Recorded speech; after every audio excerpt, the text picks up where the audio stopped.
first case that we got here in Kenya. As pressure continues to mount on Health Cabinet Secretary Mutahi Kagwe to call it quits at the helm of Afya House, Health CS is now cautioning against what he says is politicization of graft allegations leveled against the Health Ministry and its procuring body, KEMSA.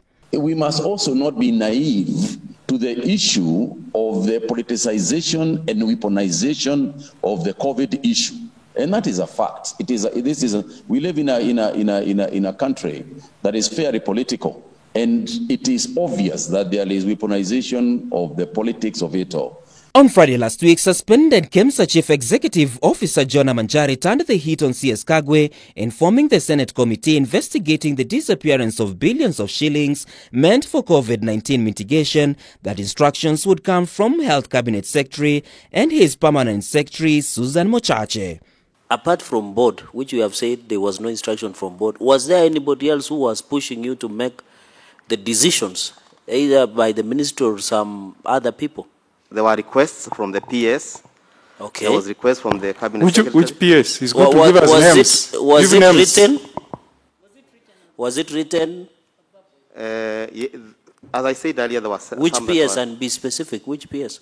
Susan Mochache. Yes, yes. There were requests from the cabinet secretary, Honorable. Written or by phone call?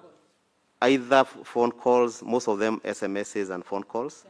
It is the CS for Health must and should and must continue to engage the executives in my parastatals. There is no way of gainsaying whether we are engaging KEMSA people, whether we are engaging KEMRI people, whether we are engaging the other ones. According to the suspended KEMSA CEO John Manjari, emergency response team visited KEMSA asking for specific items, while those that were not available, instructions were clear that KEMSA should initiate a tendering process. And we also got the emergency response team that was handling COVID. Who specifically? There was an engineer, there was a brigadier, somebody, I can't remember his name, who was heading that section. Okay. I remember at one stage they came direct to KEMSA. Yes. And they wanted specific items which we didn't have. Mm-hmm. And we were told, we need to respond to that aspect. While appearing on Punchline last Sunday evening, KEMSA board chair Kembi Gitura, however, vehemently refuted the claims made by its CEO.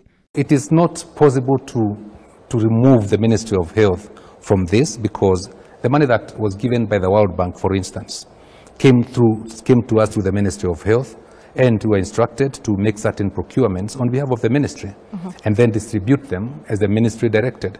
So the ministry, yes, was involved in the procurement because it's our mother ministry first and foremost, and we cannot quite operate outside our ministry. With the need to enhance accountability in government of key importance, President Kenyatta, while bringing to a close the virtual conference, instructed that going forth, tenders should be listed online for easy access and critique. Martin Opio, K24.